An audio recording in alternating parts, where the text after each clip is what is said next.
Hi Sagittarius, this is Jav. Welcome po sa ating channel. By the way, Sagittarius, this is your weekly gabay tarot reading from April 29 to May 3, 2026. Gamitin ang reading na ito bilang gabay lamang. Tandaan, Sagittarius, ito po ay general reading.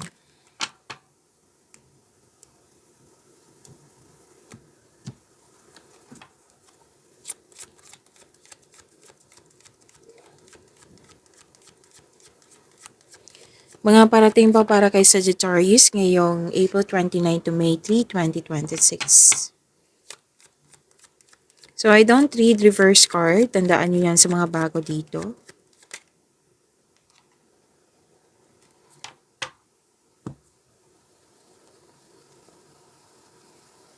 May very supportive dito na tao. I think this is an elderly. Okay, elders. Okay, elders. Matanda po. Mas matanda pa sa iyo or pwede din pong mentor mo to. Pero most likely grandparents, parents na handa kang tulungan, handang magbigay ng, kasi nagbigay ito ng wisdom message sa iyo, very supportive to sa iyo, nang siyang dahilan na motivate ka and you're taking action with courage na. Yan. So, may nag-uusap kayo tungkol sa experiences din niya, all things, about sa mga nangyari. Yan. At nakikita ko dito na nagbigay ito ng, aside sa wisdom message, nagbigay ito ng conclusion. Na, na alam mong itong taong ito ay makakatulong sa iyo. Like, pagkausap mo siya, talagang babalik talaga yung confidence mo. Opo.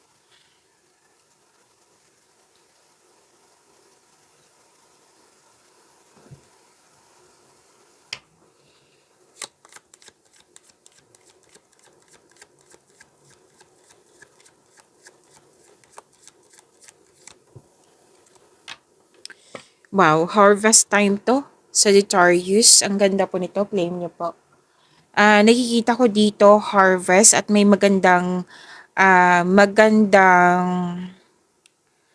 mangyayari sa passion mo, regarding sa passion mo. Yes, may magandang ganap.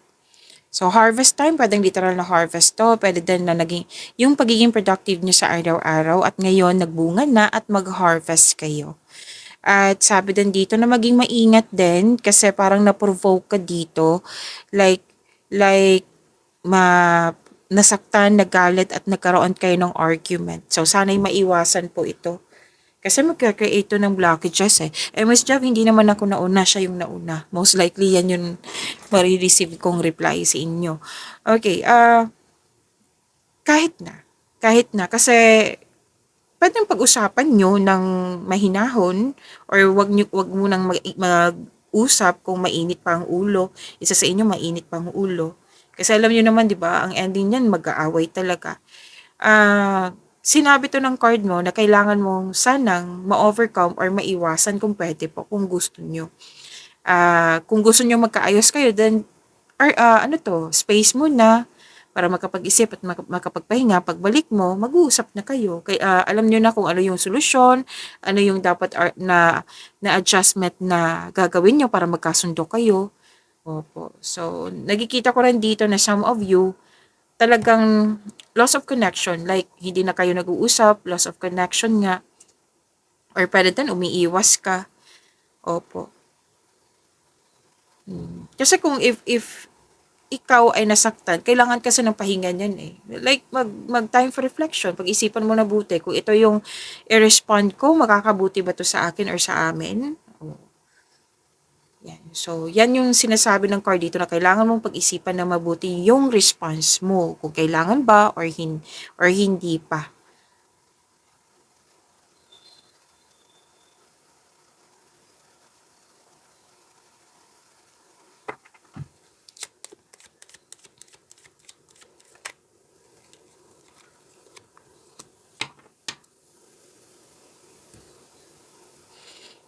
May tao dito na concern mo na mukhang mahirap siya kausap.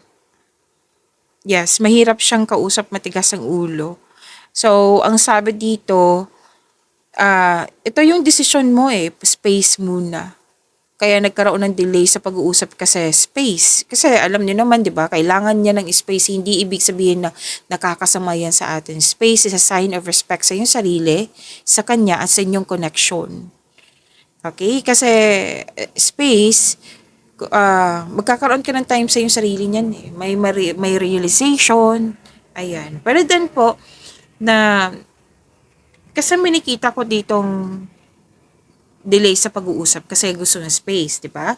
May nakita rin ako ditong ano, nangingialam sa desisyon mo, kaya nagkaroon ng delay sa paggawa ng desisyon or delay sa paggawa ng action kasi may hesitation. So sabi ng card dito, uh, tama tong gagawin mo na may kausap ka, yung mentor mo, coach mo, life coach, kung sino man ito, parents mo, grandparents, kasi nga bibigay ito ng wisdom message sa iyo na makakatulong sa iyo sa mga nangyari. Okay? At tama din itong nakikita kong space kasi may pahinga dyan eh, ang space. Kasi kung walang space, sakal yan. Masasakal kayo. Okay?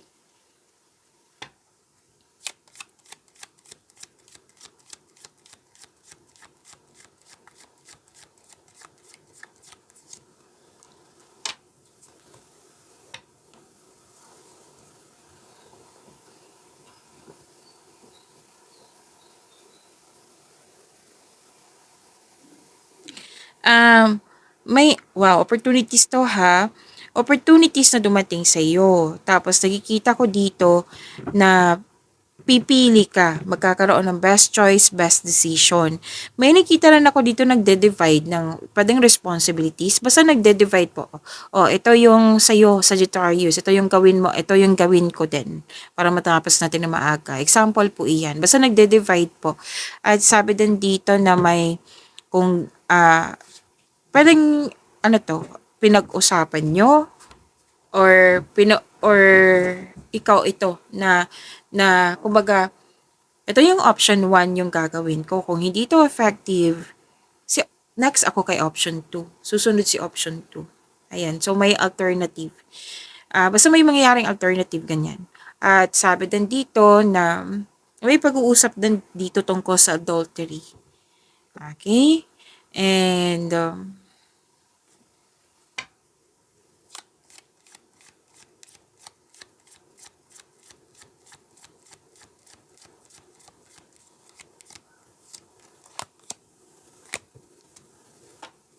marami kang kausap dito, puwede din isang tao 'to.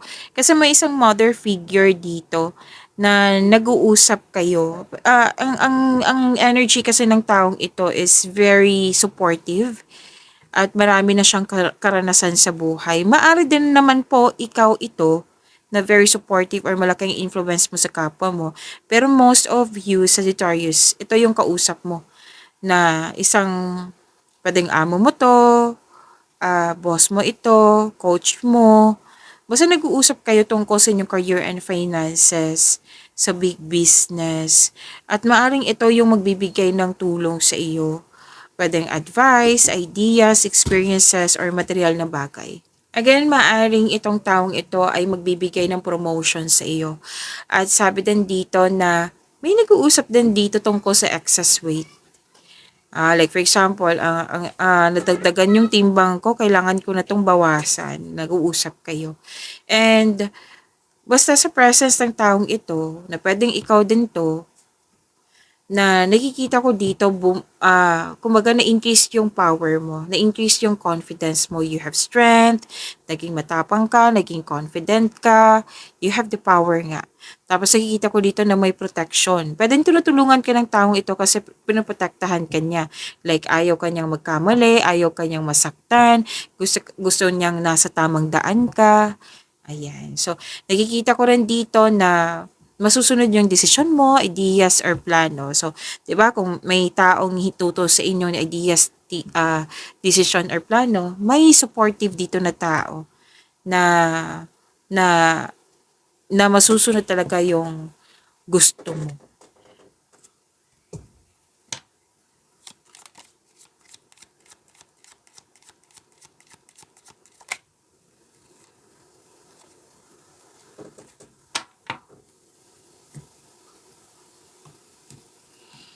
Malakas ang intuition mo. Actually, dalawang card po mismo nagsabi dito. Maaring isang concern lang ito ha. Kasi may, ano dito may nalaman ka, sikretong nabulgar, o nalaman mo na may taong hindi totoo sa iyo. At, oo, kasi malakas ang intuition mo. Tapos, nakikita ko rin dito na nagkaroon ng time for reflection. Oo, mas lumawak yung vision mo sa buhay mas lumawak yung vision mo sa buhay. Nagkaroon ng vision, mission, na gumagawa ka ng plano bago mo bibigyan ng aksyon. Okay? And sabi din dito na, yes, time for reflection to At sabi din dito na, maging maingat kayo kasi nakikita ko dito na may selos, inggit, tuso, mandaraya, ah, rivalry, competition, may distraction, mapanlinlang, may masamang intensyon. May tao dito na mahiling nangingialam, nakisawsaw, or sinisira yung connection mo sa isang tao. So, hindi to makaka-resonate sa lahat ha. Oo, kasi puwede din na distraction na walang mga traidor. Pero may nakita ko ditong kanina na 'di ba nasaktan ka kasi may nasaktan ka at nagkaroon ng argument, okay? And, basta sinabi na lumabas 'to, sinabi kasi ng card dito, maging maingat ka na lang sa mga taong ganito. At may nakita ko ditong na a lover, okay, kunin niyo lang kung ano yung naka-resonate sa inyo ha, a lover na kumbaga pinapakita niya sa iyo na love ka niya, pero ang intention kasi ng taong ito is ill intention, kumbaga masamang intention. Magbibigay ito ng trouble sa iyo. At sinabi din ng card dito na may temptation, may seduction, pwedeng third party concern din ito, na pwede, yan yung magbibigay ng trouble. So, maging maingat ka. Kasi minsan yung inspiration natin, akala natin inspiration, pero yun pala temptation. So, you have to reflect. Kumbaga, time for reflection ay kailangan. Kasi parang kung hindi ka maging maingat, parang nilalagay mo yung sarili mo sa danger. Oo, na gugulo talaga, magugulo. Okay? At, ayan. So, kung pwede po, umiwas na lang sa sakit ng ulo. Kung andyan na yan, then bigyan ng make change, bigyan ng solusyon. Okay? Puwedeng hindi na nga kayo nag-usap nito. After nitong loss of connection na ito, nakikita ko na dito yung mag-move forward ka na. Tapos nakikita ko dito diyan na napapasok yung success, diyan napapasok yung mga naka-destiny sa'yo, diyan napapasok yung mga windfall na mga magandang mangyayari sa buhay mo na magkakaroon na ng happiness. So, it's time to let it go. It's time to move forward. So, it's time to let go of this hardship, this blockages, this burden, oo, para pumasok na itong success na nakikita ko dito. Okay? Okay, so let's proceed sa inyong kuha tayo ng Archangel message po, Sagittarius.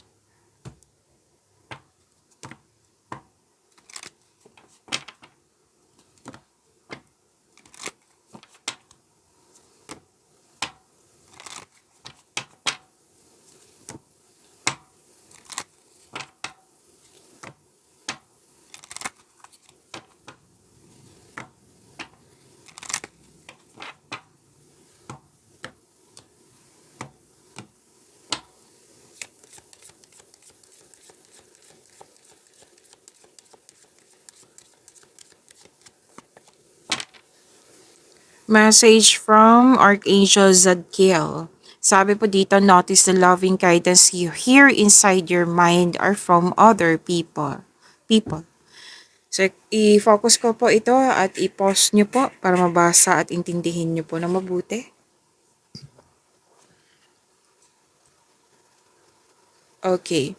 So, sinabi ni Archangel Zadkiel dito na your love, yes, na you are divinely guided, na kailangan mo din makinig sa inyong intuition. Kasi tinutulungan ka ni Archangel Zadkiel. And pinapaalala sa'yo ni Archangel Zadkiel na maraming nagmamahal sa'yo. Kung may taong pinapakita niya sa'yo na hindi kanya mahal, mas maraming nagmamahal sa'yo. Okay, so that is the message from Archangel Zadkiel.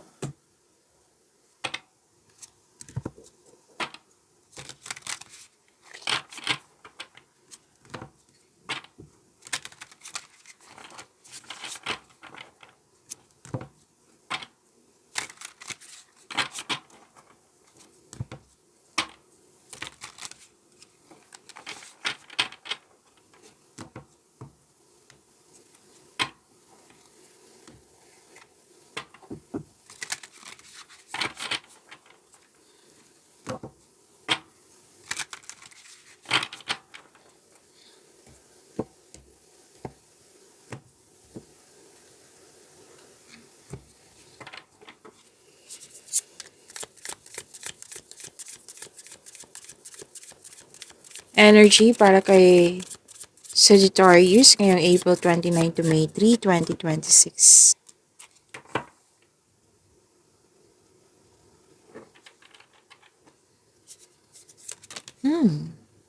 Okay, so kunin natin yung nauna.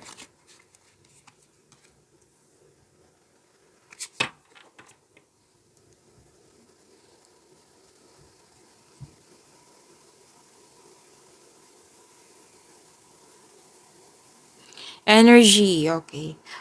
Sagittarius, maraming salamat po sa mga hindi nag-skip ng ads. Subscribe na po kayo sa ating channel at click bell notification para updated po kayo sa reading natin. Para po sa mga gusto magpa-reading po, comment po kayo ng personal reading and check my reply sa comment section.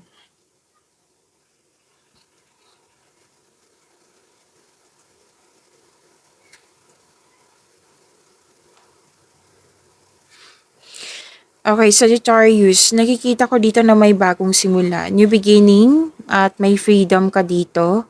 Very curious ka kasi may new journey, oh. May new journey po ako nakikita dito. At may potential siya magiging successful. Siyempre, nakadepende to sa inyo sipag at syaga, okay? So, galingan niyo po. This is a leap of faith. Hindi ka takot sa obstacles na alam mong nasa right path ka. Kumbaga, bahala na si Batman, basta go ako.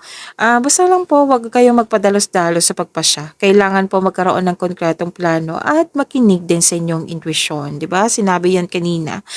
And, sa mga single dito, wag kayong matakot sa love life. Kumbaga, sa pag-ibig, you should take a chance on love. Wag kang matakot ma-in love ulit. Kumbaga, deserve nyo rin na mahalin. At sa mga marelasyon sa buhay mag-asawa, mukhang may tampuhan kayo dito. Pero ang sabi naman ng card dito, advice po ng card, the advice is leave the past behind. It's never too late to begin again. Mag-usap po at magpatawad.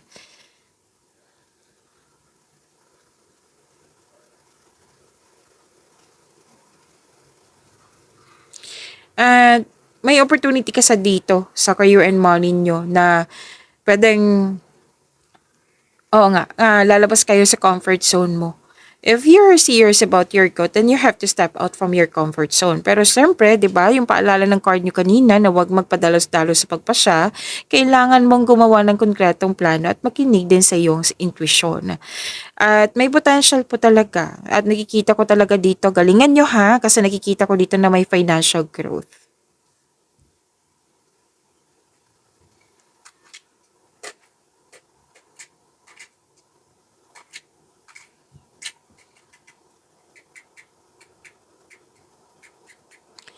You have the power, authority, magaling ka na leader, magaling ka sa mga ginagawa mo, authority, leadership, stability, at kalma. This is success. Opo, kayo ay malikhain, malakas ang loob, matapang, charismatic, mapagmahal at marunong din sa buhay. Marami ng pagdaanan na hirap sa buhay bago naging successful. At sabi ng card mo dito sa mga single po, may parating sa inyo ng bagong tao na stable na sa buhay. Opo. Okay. Sa mga relasyon, sa mga buhay mag-asawa, kayong dalawa ay matured enough na. loyal sa isa't isa, both of you are taking an action para magkaroon ng stability sa inyong relasyon, para maipalago pa lalo ang inyong relasyon. Babala lang po sa ego clashing, okay?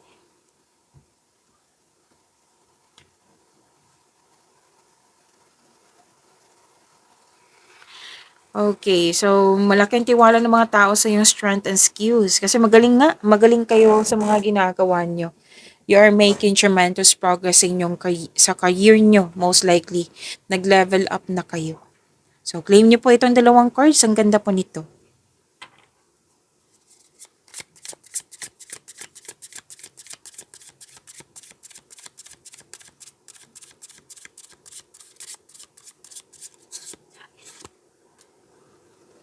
So, takpan natin ha, kasi nakahubad, hindi po siya pwede dito.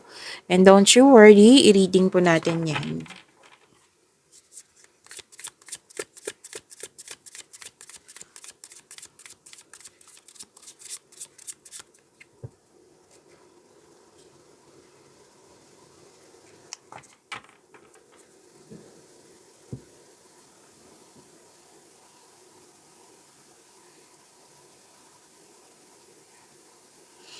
Okay, so career and money niyo po. May advice kasi ang card niyo dito. Kasi may mga ginagawa po daw kayo dyan na alam nyong hindi nakakabuti sa iyong sarili or sa kapwa. Pero pinapatuloy niyo pa rin. At may dahilan din kayo. Ah, pwede din po nag-overwork kayo dyan or nag-overspend kayo sa money. Pwedeng hindi ikaw to or concern mo to sa ibang tao. At pwede din may controlling person dyan. Mhm. Or overthinking. Pwede din overthinking or overanalyzing to. Basta po may mga ginagawa po daw kayo na hindi nakakabuti sa inyong sarili or sa kapwa nyo. So sabi ng card nyo dito na anong tawag nito? Kailangan ng recovery, kailangan ng freedom, kailangan ng balanse. Baga palayain mo yung sarili mo. So, kailangan ayusin mo yan. Kasi, di ba, hindi yun nakakabuti. Kailangan ng freedom, kailangan ng recovery, kailangan po ng balanse. Like for example, yung sinabi ko kanina na sobra kayo sa trabaho, hindi naman yan pwede, di ba? Hindi po masamang magsipag. Ang nakakasama lang po pag sobra. 'Di ba? Kapital natin yung body natin, yung katawan natin. Kung pagod ka, paano ka magiging productive sa susunod na araw?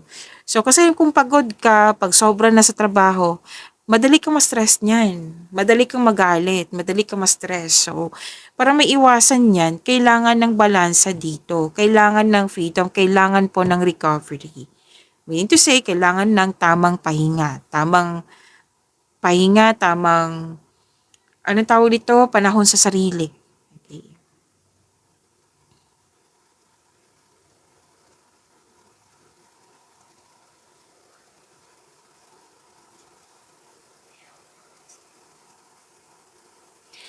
Okay, so ang ganda na po dito kasi may in-offer sa'yo. Pwede din may business partnership na mangyayari. May nakita rin akong job opportunity dito. Opo, kasosyo or isang tao na handa kang tulungan. Ang sabi ng card dito, kung ano man po to opportunity na ito, i-grab nyo na po kung pwede po. Kasi nakikita ko dito na may financial growth. Basta planuhin mo na mabuti at sipagan sa araw-araw. Sinabi to kanina eh. Lumabas din siya dito sa repeating message. Pay attention na kayo niyan kasi pinupush yan ng cards sa inyo. Okay? So, nakikita ko naman dito na bibigyan mo ng balanse. Kung ano man to, magkakaroon din ng balanse, nang dahil sa nagkaroon ng balanse, dito na papasok yung mga opportunities sa iyong buhay. Sa mga naghahanap ng trabaho dyan or hindi pa nag-apply, apply na kayo kasi may job opportunity po. Kung gusto niyo. Okay? So, may mangyayaring naka-destiny sa iyo sa career and money mo. Okay? Kasi destiny itong sinasabi dito. Destiny. So, claim niyo po itong destiny na ito.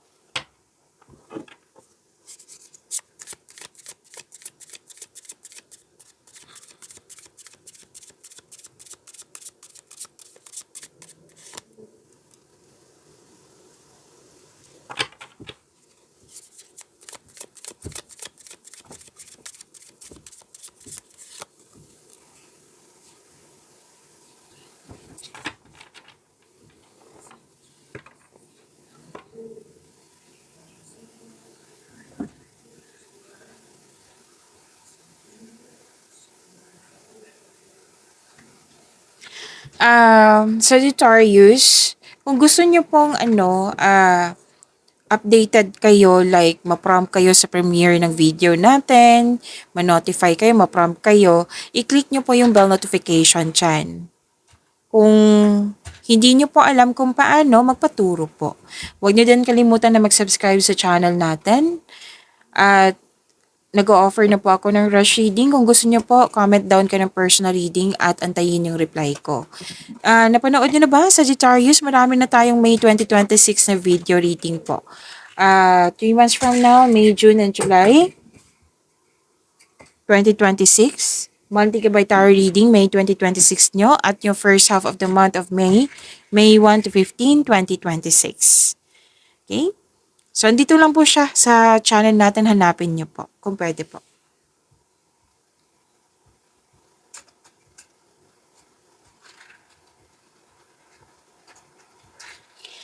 Love life, self-love, partnership, and romance. Someone is giving up. Hindi lang to sa partner ha. May nakita din akong kaibigan. Someone is giving up. Pwedeng ikaw to na-give up or pwedeng siya na umiwas ka na kasi ayaw mo na sa toxicity, kasi may gustong manalo, gustong tama. Yan, may nakita kong separation dito or tumiwalag or umiwas. Kasi nag-uusap kayo for peaceful resolution pero ang ending nagkaroon ng unpleasant conversation, nagkaroon ng argument. Which is sinabi to kanina, di ba? So, space muna. Yan yung dito space and improve communication. At sabi ng card dito, single ka man relasyon sa buhay mag-asawa.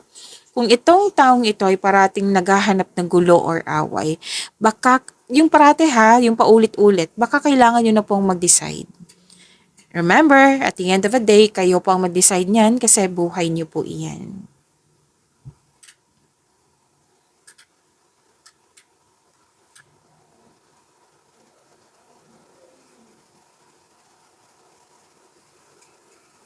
Okay, nakikita ko dito na may tutulong sa'yo, a boss type, pwedeng lalaki, na handa ka niyang tulungan. Tapos nakikita ko rin dito, single ka man marelasyon sa buhay mag-asawa, magkakaroon ng kampante. Kumbaga, kampante ka na sa iyong sitwasyon. Tapos andito din po yung lumawak yung ambisyon mo sa buhay, kontrolado na, balanse na, which is kailangan naman 'di ba? Sinabi ng card kailangan ng balanse. So magkakaroon po ng balanse. Nakikita ko nga dito na inspired ka in doing some action. So mas kailangan mo ng kausap or kailangan mong ma-overcome ito. Pwedeng kailangan nyo na mag-journal. Oo, kailangan ng tamang pahinga kasi nakikita ko dito nag-overthink na kayo. Nag-overanalyze kayo, nag-overthink kayo, lalo na't paggabi, hindi maayos ang tulog. So, alam nyo naman kung ano yung overthinking, di ba? Na kung ano yung solusyon sa pag-stop ng overthinking. Time for reflection, mindfulness skills, bigyan ng solusyon, or change the channel.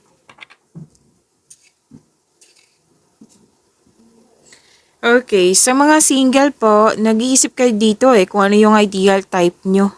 Oo. So, nagkaroon ka ng time para sa inyong sarili, sa ideal type nyo. It might be this is a part of preparation na para maging handa ka sa buhay na pag-ibig. Gusto nyo po stable na sa buhay, grounded and trustworthy. It might be this an air signs or an earth signs. Air signs is Gemini, Libra, and Aquarius. Earth signs is Taurus, Virgo, and Capricorn. Sa mga relasyon sa buhay mag-asawa, sabay-sabay kayo nagtayo ng trust and stability, ayaw nyo ng away. And ang advice ng card dito, take things slow if you want the relationship to last.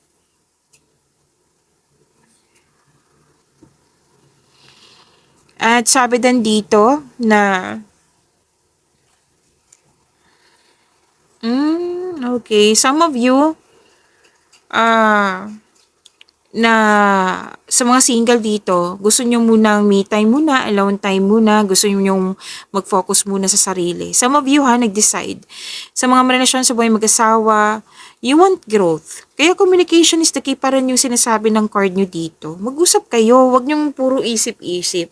Isabi mo sa partner mo, kung sino man tong malapit sa'yo, sabihan mo siya kung ano yung mga iniisip mo para tulungan kanya. Opo.